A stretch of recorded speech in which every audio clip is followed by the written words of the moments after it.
12th biology lesson अपन पढ़ रहे थे, लेसन नंबर 22 मानव पाचन तंत्र यानी ह्यूमन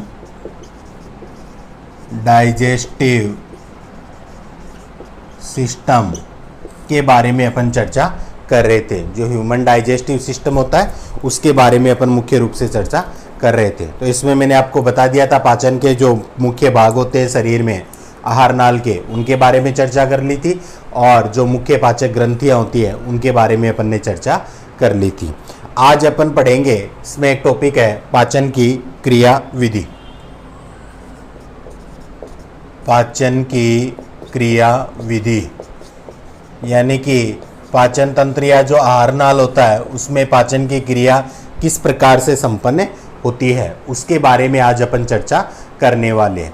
तो इसमें मुख्य रूप से अगर अपन देखें तो पाचन की जो क्रिया विधि होती है वह मानव के शरीर में 5 भागों के अंदर अपन मानते हैं कंप्लीट होती है। सबसे पहले कहते हैं इंजेशन की क्रिया होती है, यानी अंतःग्रहण की क्रिया होती है। इंजेशन के पश्चात डाइजेशन की क्रिया होती है, यानी पाचन की क्रिया होती है। पाचन के पश्चात एब्जॉर्प्शन यानी कि अवशोषण की क्रिया होती है, और चौथी होती है एसिमिलेशन की क्रिया यानी कि स्वांगीकरण की क्रिया होती है। और 5 नंबर पर अगर अपन देखें लास्ट तो एजिशन यानी कि बहिक्षेपण की क्रिया होती है। तो इनके बारे में आज अपन चर्चा करेंगे। तो इसके मुख्य रूप से अगर देखें तो 5 चरण माने गए इस क्रिया के। सबसे पहले तो अपन बात करते हैं अंतःग्रहण। अंतःग्रहण की बात करते हैं। अंतःग्रहण का मतलब होता है ग्रहण करना, इंजेशन जिसे अपन कहते हैं। दूसरी जो क्रिया आती है वह कौन सी आती है? पाचन की आती है, जिसे अपन डाइजेशन के नाम से जानते हैं। पहले अंतःग्रहणी क्रिया होती है, फिर डाइजेशन की क्रिया होती है, फिर एब्जॉर्प्शन यानी कि अवशोषण की क्रिया होती है। अवशोषण जिसे अपन क्या कहते हैं? एब्जॉर्प्शन के नाम से जानते हैं। अवशोषण के पश्चात मैंने आपको बताया स्वांगीकरण की क्रिया होती है, जिसे एसिमिलेशन के नाम से जानते हैं। स्वांगीकरण,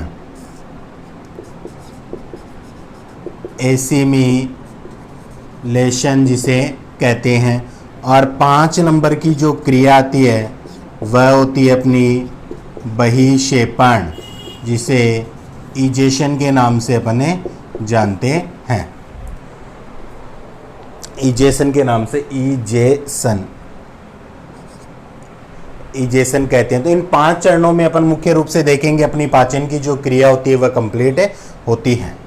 अब यह जो 5 है इनके बारे में थोड़ा थोड़ा मैं आपको बता देता हूं कि यह होता क्या है। सबसे पहले अगर अपन बात करते हैं अंतर्ग्रहण या इंजेशन की, तो देखिए अंतर्ग्रहण या इंजेशन जो होता है वह अपन देखते हैं कि भोजन को अंदर ग्रहण करने की जो क्रिया होती है, यानी कि अपन भोजन को मुख में ग्रहण करते हैं, तो वह जो क्रिया होती है उसे अपन क्या कहते हैं? इंजेशन के नाम से जानते हैं। भोजन को अंदर ग्रहण करने की जो क्रिया होती है ना, वो उसे अपन इंजेशन के नाम से जानते हैं। दूसरी होती है पाचन, यानी कि भोजन को अपन ने अंदर ग्रहण कर लिया। अंदर ग्रहण करने के पश्चात अपन क्या कर रहे हैं? उस भोजन के जो जटिलतम अणु होते हैं उनको सरलतम अणुओं में तोड़ने की जो क्रिया होती है उसे अपन क्या कहते हैं? डाइजेशन या पाचन के नाम से जानते हैं। डिटेल में तो बाद में पढ़ेंगे, पहले एक बार इनकी मान लीजिए परिभाषा के रूप में शॉर्ट आपको बता रहा हूँ। फिर अवशोषण की क्रिया होती है। अवशोषण का मतलब होता है डाइजेस्टिव जो भोजन होता है, यानी कि भोजन का पाचन होने के पश्चात अपने कहते हैं कि उस भोजन के साथ कोई अगर लाभकारी पदार्थ शरीर के हो तो उनको अवशोषित कर लिया जाता है। जैसे अपन मान रहे जल वगैरह का अवशोषण वगैरह होता है, छोटी आंत वगैरह में अतिरिक्त जल वगैरह वहाँ पर होता है तो उसका अवशोषण कर लिया जाता है। यानी शरीर के लिए अगर कोई लाभकारी पदार्थ है तो उसको शरीर में अवशोषित कर लिया जाएगा, तो वह कहलाता है अवशोषण। फिर आता है स्वांगीकरण। स्वांगीकरण का मतलब होता है भोजन पाचन की क्रिया हो चुकी है, उस पाचन से अपने को क्या मिलता है, एक प्रकार से अपन मानते हैं कि ग्लूकोज की प्राप्ति होती है। जो पाचक रस होता है वह ग्लूकोज होता है, और उस ग्लूकोज के द्वारा अपने को क्या मिल रही है, एनर्जी मिल रही है। एटीपी के रूप में वह एनर्जी मिल रही है, और वह अपन मान सकते हैं ग्लूकोज या एनर्जी जो भी होती है वह ब्लड के माध्यम से अपने अंगों वगैरह तक पहुंचती रहती है, जिससे अपने अंग जो होते हैं वह कार्य करते रहते हैं। तो वह क्रिया कहलाती है स्वांगीकरण। और लास्ट जो अंतिम आती है बहिक्षेपण या इजेशन, इसका मतलब होता है कि पूर्ण पाचन की क्रिया हो गई, स्वांगीकरण भी हो गया, सब कुछ हो गया, अवशोषण। अब जो बचा हुआ जो व्यर्थ पदार्थ होता है, अपशिष्ट पदार्थ जो होता है, उसको शरीर से बाहर त्यागने की जो क्रिया होती है उसे अपन क्या कहते हैं स्टूडेंट्स, बहिक्षेपण या इजेशन के नाम से जानते हैं। तो ये तो थी पांचों की नॉर्मल बातें। अब सबसे पहले अपन चर्चा किसके बारे में करने वाले हैं, अंतर्ग्रहण के बारे में चर्चा करने वाले हैं कि अंतर्ग्रहण होता क्या है। इसके बारे में मैं थोड़ा सा आपको बता देता हूं। देखो, मैंने बताया था कि अंतर्ग्रहण का मतलब क्या होता है, भोजन को ग्रहण करना। क्या होता है स्टूडेंट्स, भोजन को ग्रहण करना क्या कहलाता है, अंतर्ग्रहण कहलाता है। अंतर यानी अंदर ग्रहण करना। अंदर कहाँ करेंगे, भोजन को अपन ने मुख के अंदर ग्रहण किया, वह क्रिया क्या कहलाई, अंतर्ग्रहण कहलाई। अब मनुष्य क्या है, एक सर्वाहारी जीव अपन मान सकते हैं मनुष्य को, क्योंकि मनुष्य को न तो अपन शाकाहारी कह सकते हैं न मांसाहारी कह सकते हैं। दोनों प्रकार की प्रकृति इसकी पाई जाती है, और दोनों प्रकृति जिसकी होती है उसे अपन सर्वाहारी के नाम से जानते हैं। अब यहां पर अपन मानते हैं कि अंतर्ग्रहण की जो क्रिया होती है वह मुख्य रूप से कितने चरणों में संपन्न होती है, 2 चरणों में संपन्न होती है। इसके अंदर अपन मानते हैं 2 चरणों के अंदर अपन मान सकते हैं संपन्न होती है। मुख्य गुहा में अपन मुख्य रूप से यहाँ पर देखें तो यह 2 चरणों में संपन्न होती है। प्रथम चरण में तो अपन क्या करेंगे, भोजन को चबाएंगे, और दूसरे चरण में क्या करेंगे, भोजन को निगलेंगे। प्रथम चरण में भोजन को चबाते हैं, जैसे अंदर भोजन ग्रहण किया अपन ने उसको चबाया, और दूसरे चरण जो आता है, दूसरे चरण में भोजन को निगलते हैं। दूसरा जो चरण आता है ना, उसमें अपन क्या करते हैं, भोजन को निगलने का कार्य करते हैं। तो यहाँ पर 2 चरणों में अपन मानते हैं क्रिया होती है। अब भोजन को जैसे ही अपन ग्रहण कर लेते हैं तो सबसे पहले मैंने आपको बताया था मुख गुहा में क्या पाए जाते हैं, दांत पाए जाते हैं। 4 प्रकार के बताए थे, इंसाइजर, केनाइन, प्रीमोलर और मोलर। तो भोजन को जैसे ही ग्रहण किया जाता है तो जो इंसाइजर या कृंतक जो दांत होते हैं ना, इंसाइजर या अपन कहते हैं कृंतक, ये क्या करते हैं, भोजन को काटने का कार्य करते हैं।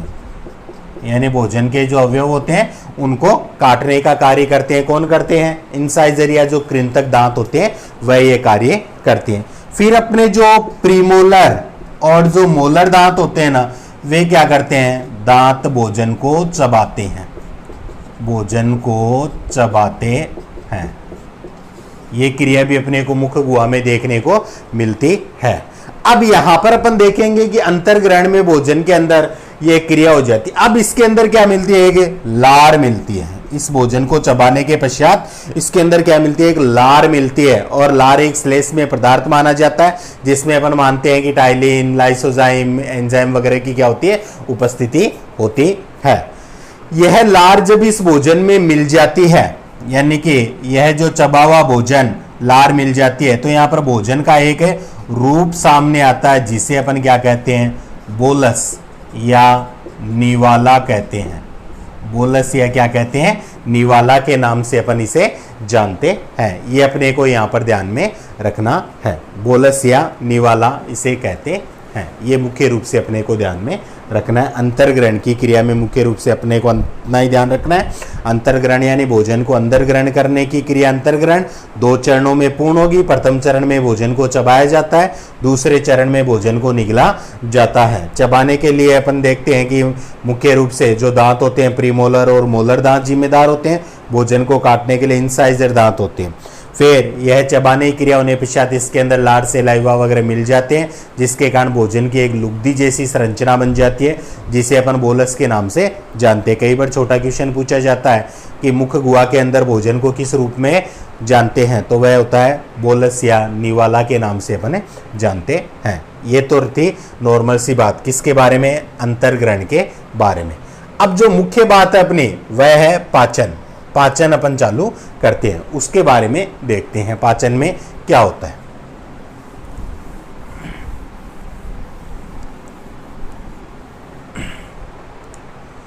अब अपन देखेंगे मुख्य रूप से पाचन की क्रिया, और पाचन में सबसे पहले अपन देखेंगे मुख्य गुहा में पाचन। सबसे पहले पाचन कहाँ होगा, मुख्य गुहा में पाचन की क्रिया अपन पढ़ेंगे, क्योंकि भोजन जो होता है सबसे पहले कहाँ ग्रहण किया जाता है, अपने मुख के अंदर ही ग्रहण किया जाता है, यानी कि डाइजेशन इन बकल कैविटी। डाइजेशन इन बकल कैविटी। अब इसके बारे में अपन पढ़ने वाले। तो देखिए मुख गुहा के अंदर मैंने आपको बताया था कि जैसे ही भोजन अंदर आएगा, अंदर आते ही सबसे पहले अपने जो दांत होते हैं वह कार्य करते हैं। अपने इंसाइजर जो दांत वगैरह होंगे उनके द्वारा भोजन को क्या किया जाएगा, काटने का कार्य किया जाएगा, उसको सरलतम अणुओं में तोड़ने का कार्य किया जाता है। इसके पश्चात जो अपने प्रीमोलर और मोलर दांत वगैरह जो होते हैं वह यहाँ पर क्या करते हैं, उसको चबाने का कार्य करते हैं। अब आप कहेंगे सर केनाइन दांत फिर क्या कार्य करते हैं, तो केनाइन दांत क्या होते हैं, इनका कार्य होता है चीर फाड़ का कार्य माना जाता है। तो यहाँ पर अपन कहेंगे ये क्रिया हो जाती है। क्रिया होने के पश्चात अपन कहते हैं कि जो जीभ का भी यहाँ पर मुख्य योगदान माना जाता है। जीभ क्या करती है, उस भोजन को क्या करती है, इधर उधर धकेलने का कार्य करती है, यानी जीभ के माध्यम से अपन कहते हैं कि भोजन बार बार दांतों के नीचे जाता रहता है, ताकि उसकी आसानी से अपन मान सके पिसाई हो जाए या आसानी से उसकी कटाई हो जाए, उसको काटा जा सके।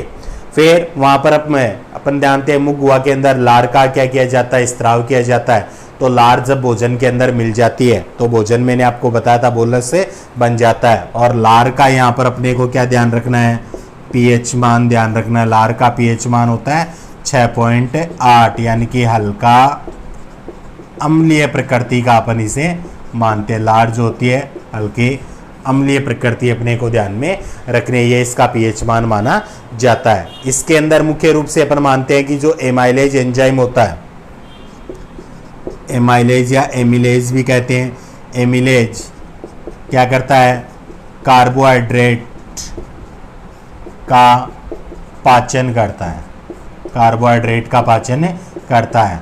तो कई बार क्वेश्चन आ जाता है मुख गुहा में किसका पाचन होता है, कार्बोहाइड्रेट का पाचन होता है। या अपन मानते हैं पाचन क्रिया में सबसे पहले कौन भोजन के कौन से अवयव का पाचन होता है, तो वो होता है कार्बोहाइड्रेट का पाचन होता है। या अपन कहते हैं कि मुख गुहा के अंदर जो स्टार्च का आंशिक पाचन, स्टार्च का आंशिक पाचन होता है। स्टार्च का क्या होता है, आंशिक पाचन अपने को यहाँ पर देखने को मिलता है। किसके द्वारा, एमाइलेज जो एंजाइम होता है उसके द्वारा ये क्रिया होती है। अब स्टार्च क्या है, यहाँ पर एक पॉलीसेकेराइड होता है। स्टार्च क्या है, यहाँ पर एक है पॉलीसेकेराइड। यहाँ पर लिख रहा हूँ मैं स्टार्च। स्टार्च यहाँ पर अपन कहेंगे एक प्रकार का पॉलीसेकेराइड है। जब पाचन की क्रिया होती है किसकी उपस्थिति में होगी, एमिलेज जो एंजाइम होता है इसकी उपस्थिति। तीर के ऊपर जो मैं लिख रहा हूँ इसका मतलब होता है एमिलेज एंजाइम। यहाँ पर पीएच कितना होगा, 6 से 7 अपन मानेंगे पीएच मान होगा। तो स्टार्च जो पॉलीसेकेराइड है वह एमिलेज एंजाइम की उपस्थिति में पीएच मान 6 से 7 किस में कन्वर्ट हो जाता है, माल्टोज और डेक्स्ट्रीन में। माल्टोज प्लस डेक्स्ट्रीन में ये क्या हो जाता है, कन्वर्ट हो जाता है। और माल्टोज प्लस डेक्स्ट्रीन ये क्या होते हैं, डाइसेकेराइड होते हैं। डाइसेकेराइड होते हैं। तो अपन यहाँ पर सीधा ये भी कह सकते हैं पॉलीसेकेराइड कन्वर्ट टू डाइसेकेराइड, या कह सकते हैं स्टार्च जो होता है जो एक प्रकार की पॉलीसेकेराइड है, यह एमिलेज एंजाइम की उपस्थिति में 6 से 7 पीएच मान पर माल्टोज व डेक्स्ट्रीन में परिवर्तित होता है, यानी डाइसेकेराइड में परिवर्तित होता है। यह क्रिया किस में होती है? अपने मुख्य गुहा के अंदर संपन्न होती है। अब एक क्वेश्चन यहाँ पर डेक्स्ट्रीन से एक क्वेश्चन पूछा जाता है, जो डेक्स्ट्रीन है कि डेक्स्ट्रीन में ग्लूकोज अणु कितने होते हैं? तो डेक्स्ट्रीन में 3 से 9 ग्लूकोज अणु होते हैं। डेक्स्ट्रीन में 3 से 9 ग्लूकोज अणु होते हैं, ये अपने को ध्यान में रखना है। कई बार एग्जाम में पूछा गया क्वेश्चन है कि डेक्स्ट्रीन में कितने ग्लूकोज अणु पाए जाते हैं? तो 3 से 9 ग्लूकोज अणु पाए जाते हैं। लास्ट ईयर जो नेट की एग्जाम हुई थी उसके अंदर ये क्वेश्चन पूछा गया था, इसलिए अपन लोगों को जरूर ध्यान रखना है, चाहे अपन 12th के स्टूडेंट्स हो या कंपटीशन की तैयारी वगैरह करें, तो वहाँ पर भी ये काम में आने वाला क्वेश्चन है कि डेक्स्ट्रीन में ग्लूकोज अणुओं की संख्या कितनी होती है?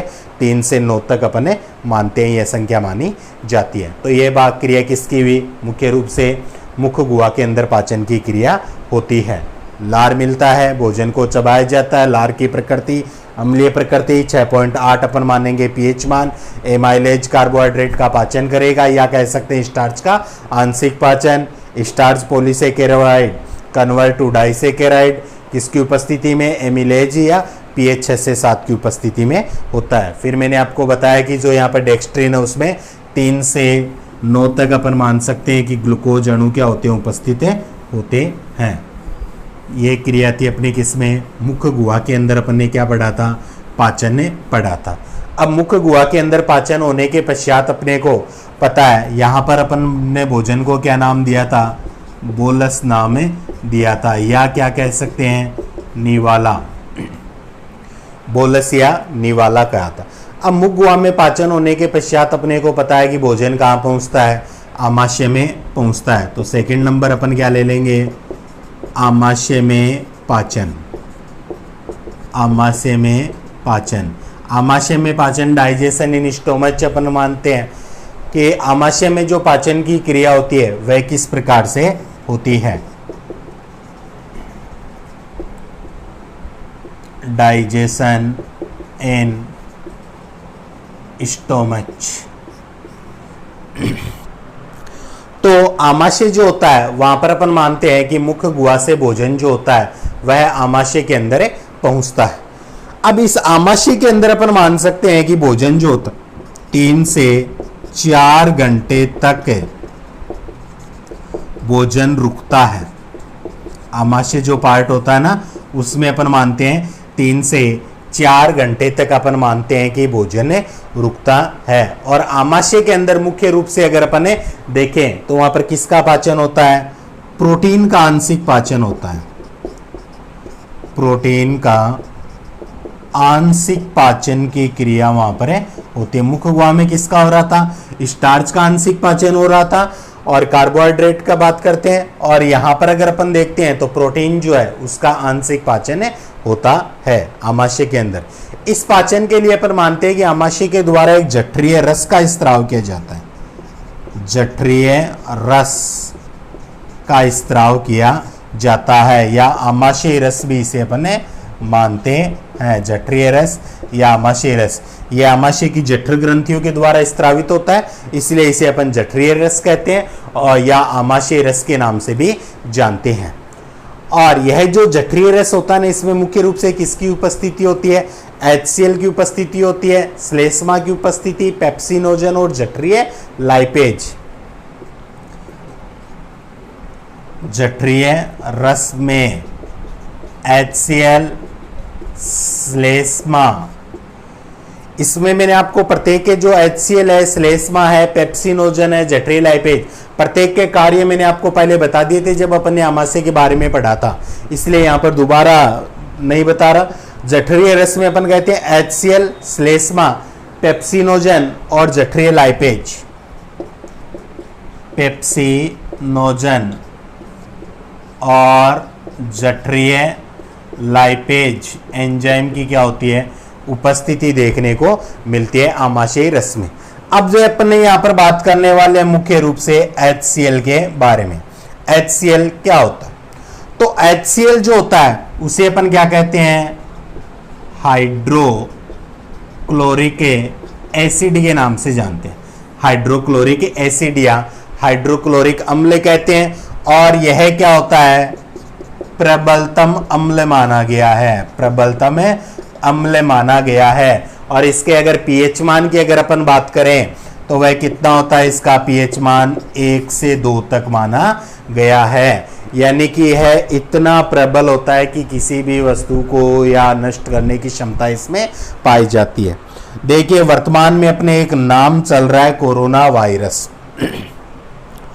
उसके बारे में कहा जाता है कि अपने जब अपन गले वगैरह में अपने सर्दी जुकाम कफ वगैरह होता है तो उसका नुकसान पहुंचाने के चांसेस ज़्यादा होता है, क्योंकि यह वायरस क्या होता है, कफ वगैरह होता है तो गले में ठहरे सकता है। अगर अपन स्वस्थ होते हैं बिल्कुल, अपने किसी प्रकार का कोई कफ वगैरह नहीं होता है, तो ये सीधा कहाँ जाएगा, गले के माध्यम से अपने स्टोमच या पेट के अंदर प्रवेश करता है। और वहाँ पर क्या होता है, यह HCl होता है और ये इतना प्रबलतम होता है कि वायरस जो होता है इसके प्रभाव से बचे नहीं पाता है, सीधा वहाँ पर जाकर वायरस क्या हो जाता है, नष्ट हो जाता है। इसलिए कहा जाता है कि HCl प्रबलतम अम्ल है और जो आपका कोरोना वायरस है वह गले में रहते हुए ही अपना प्रभाव प्रदर्शित कर सकता है, पेट में जाते ही तो वह क्या हो जाता है, नष्ट हो जाता है। इसीलिए अपने को सलाह दी जाती है कि ज़्यादा से ज़्यादा गर्म पानी का सेवन करना चाहिए, खट्टे पदार्थ वगैरह सिट्रिक एसिड वगैरह का सेवन करना चाहिए, काढ़ा वगैरह पीना चाहिए, गर्म चीज़ें हल्दी का दूध वगैरह इनका सेवन। इनसे क्या होता है कि गर्म वस्तु वगैरह सेवन करेंगे तो अपना कफ वगैरह टूटेगा और कफ के माध्यम से अगर वायरस है गले में तो वह कहाँ चला जाएगा, अपने पेट के अंदर चला जाएगा और पेट के अंदर जाते ही जो HCl होता है वहाँ पर वह क्या कर देगा, उसे नष्ट कर देगा और अपन उस रोग से बच सकते हैं। तो ये बात भी अपने को दैनिक जीवन में ध्यान में रखनी है। इसलिए जब तक अपन मानते हैं कि कोरोना वायरस का प्रकोप चल रहा है तब तक ज़्यादा से ज़्यादा अपने को गर्म पानी का सेवन वगैरह करना है। इन चीज़ों का विशेषकर ध्यान रखना है। अब अपन यहाँ पर मान रहे हैं कि HCl क्या है, प्रबलतम अम्ल है, पीएच मान मैंने आपको बता दिया 1 से 2 इसका पीएच मान है, माना जाता है।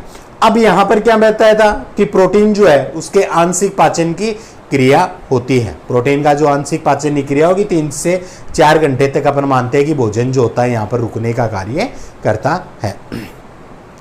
अब आमाशय के द्वारा मुख्य रूप से अपन देखें तो यहाँ पर आमाशय के द्वारा मुख्य रूप से एक तो रेनिन और पेप्सिन, एक तो रेनिन और एक पेप्सिन, दो मुख्य एंजाइम जो होते हैं उनका क्या किया जाता है, स्त्राव किया जाता है।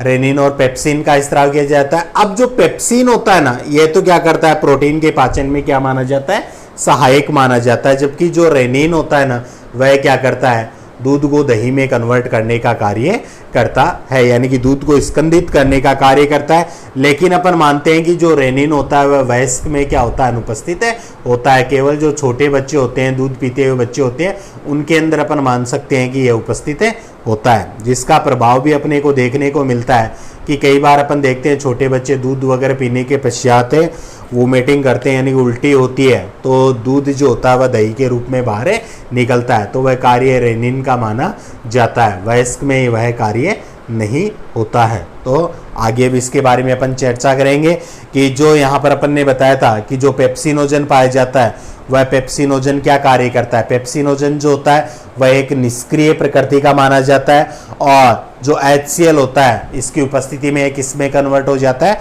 पेप्सिन में कन्वर्ट हो जाता है।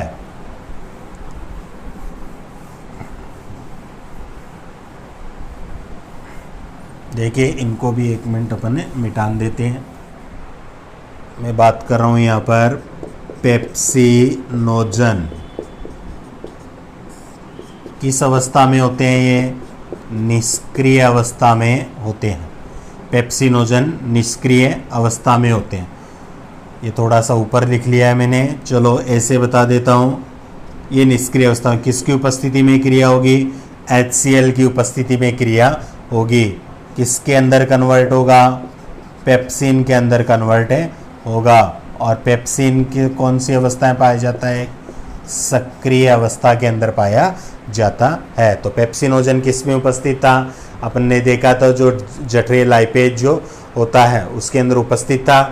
तो पेप्सिनोजन निष्क्रिय, कन्वर्ट टू पेप्सिन सक्रिय, किसकी उपस्थिति में, HCl की उपस्थिति में अपन मानते हैं कि यह क्रिया जो होती है संपन्न होती है। अब यहाँ पर अपन मानेंगे कि यह क्रिया संपन्न हो जाती है, तो जो पेप्सिन होता है ना, यह पेप्सिन फिर इस HCl के साथ में क्रिया करेगा और जो प्रोटीन होता है उसको कन्वर्ट किस में कर देगा, प्रोटियोज प्लस पेप्टोन प्लस पॉलीपेप्टाइड के अंदर अपन मानते हैं क्रिया करेगा। यानी कि यह क्या करेगा, प्रोटीन है, ये क्या है, प्रोटीन है, इसको कन्वर्ट करेगा, कौन करेगा, आपका सक्रिय पेप्सिन, ये मान लिया आपका सक्रिय पेप्सिन। साथ में क्रिया कौन करेगा, HCl करेगा। साथ में क्रिया कौन कर रहा है, HCl। पीएच मान कितना रखेंगे, दो, लगभग 2 या 2 से 3 अपन क्या रखेंगे यहाँ पर है, पीएच मान रखते हैं। प्रोटीन कन्वर्ट टू किस में कन्वर्ट होगा, एक तो प्रोटियोज, पेप्टोन, पॉलीपेप्टाइड, प्रोटियोज, पेप्टोन और पॉलीपेप्टाइड, इनके अंदर अपन मानेंगे कि यह क्या हो जाता है, परिवर्तित हो जाता है। जल अपघटन वगैरह की क्रिया होती है तो वहां पर यह क्रिया अपने को देखने को मिलती है। प्रोटीन किस में टूटेगा, प्रोटियोज प्लस पेप्टोन प्लस पेप्टाइड में ये क्या होगा, कन्वर्ट होगा। किसके कारण होगा, जो आपका यहाँ पर पेप्सिन प्राप्त हुआ था सक्रिय, यह, और साथ में क्रिया कौन कर रहा है, हाइड्रोक्लोरिक अम्ल जो होता है HCl। पीएच अपन ने कितना रखा है, 2 से 3 अपन ने पीएच मान रखा है। अब यहाँ पर कई बार क्वेश्चन पूछा जाता है कि आमाशय में प्रोटीन का अपन मानते हैं आंशिक पाचन होता है, तो प्रोटीन पाचन करने वाला प्रमुख एंजाइम कौन सा होता है। तो आमाशय में प्रोटीन का पाचन करने वाला जो प्रमुख एंजाइम होता है वह कौन सा होता है, पेप्सिन होता है, ध्यान रखना।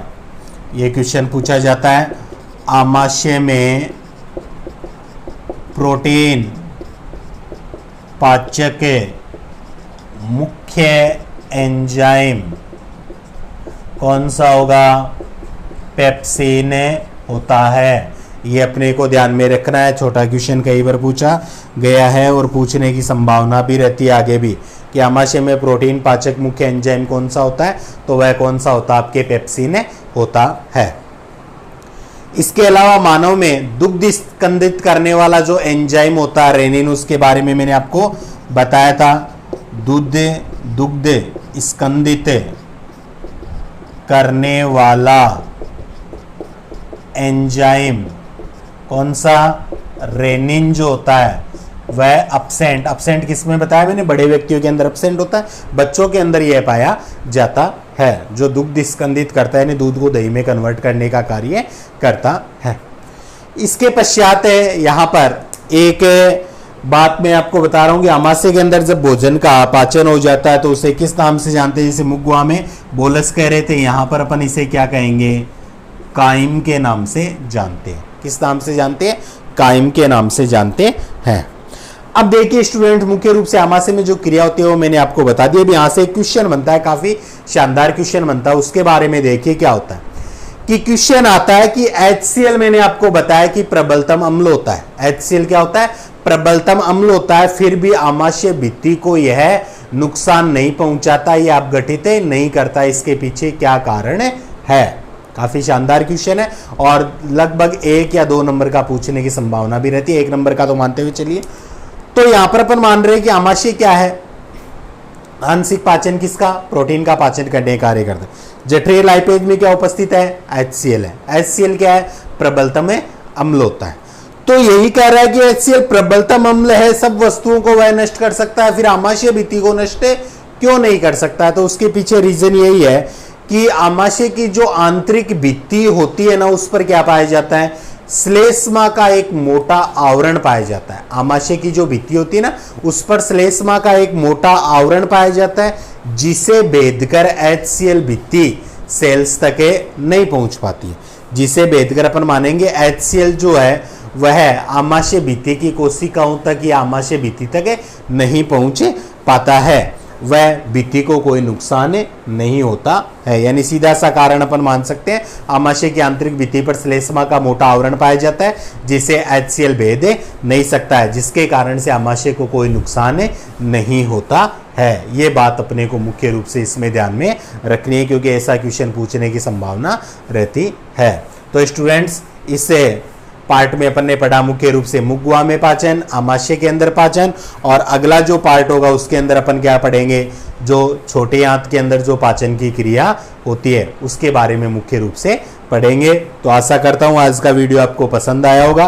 फिर भी किसी प्रकार का भी कोई डाउट वगैरह है तो आप मेरे से बेझिझक पूछ सकते हैं, उसका समाधान बिल्कुल किया जाएगा। एक तो जैसे जैसे मैं वीडियो प्रोवाइड करवाता हूँ आप साथ साथ में पढ़ाई करते रहिए, क्योंकि ये मैं वही चैप्टर करवा रहा हूँ जो अपने बने रहने की संभावना है। क्योंकि गवर्नमेंट की गाइडलाइन के अनुसार अपन मानते हैं कि अपना सिलेबस कम होगा। जैसे पहले 30% की बात चल रही थी, फिर 40% की बात आई है, और 1-2 दिनों में अपन देख रहे हैं कि बात यह भी आई कि अगर अक्टूबर में भी स्कूल नहीं खुलते हैं तो लगभग 50% सिलेबस जो होगा वह कम किया जाएगा। इसलिए मैं वही सिलेक्टेड टॉपिक करवा रहा हूँ जो मुख्य बायोलॉजी के अपने मान सकते हैं, यानी बायोलॉजी के रीड अपन मान सकते हैं मुख्य टॉपिक, उन्हीं चैप्टर्स को लेकर चल रहा हूँ।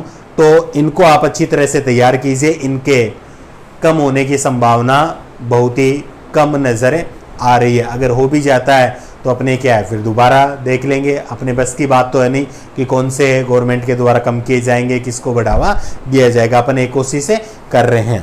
तो साथ साथ में पढ़िए, घर पर रहिए, सेफ रहिए। किसी भी डाउट हो तो कमेंट्स में ज़रूर पूछिए। वीडियो देखने के लिए आप सभी का धन्यवाद। मिलते हैं अगली क्लास में एक नए टॉपिक के साथ। तब तक के लिए जय हिंद, जय भारत।